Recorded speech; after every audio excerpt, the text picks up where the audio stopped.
La Côte d'Ivoire. L'ancien chef des jeunes patriotes ayant mobilisé la rue sous le mandat de Gbagbo, alors aux prises avec des rebelles, est toujours bloqué aux Pays-Bas. Depuis 2011, la trajectoire du président du Congrès panafricain pour la justice et l'égalité des peuples, COJEP, est émaillée d'obstacles sans qu'il n'y comprenne lui-même grand-chose. Après le 11 avril, il passe 3 ans en cabale au Ghana avant d'être cueilli par des policiers ghanéens en mission pour le compte des autorités ivoiriennes. Extradé en Côte d'Ivoire, il subit une sévère torture en détention avant d'être expédié à La Haye pour y être jugé. On se souvient de ses phrases cultes, « Je ne serai pas la honte de ma génération », ou encore, « De La Haye, je reviendrai ». C'était prémonitoire. Blé Goudé gagne son procès conjointement avec Gbagbo en première instance en janvier 2019 et définitivement en appel, le 31 mars de l'année suivante. Mais Charles Blé Goudé ne peut revenir dans son pays. Il doit subir une nouvelle épreuve. La bataille du passeport sujette à plusieurs intrigues.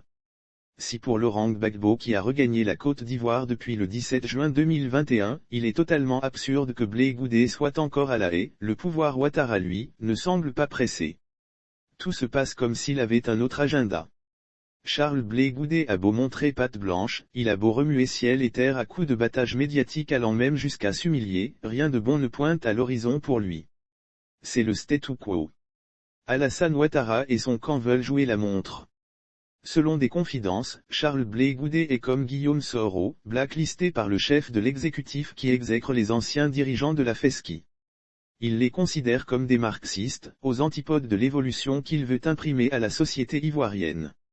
Ses demandes polies, sa nouvelle posture adoucissante sont pour l'instant loin d'attendrir Alassane Ouattara qui a les yeux rivés sur 2025, l'année de la future présidentielle.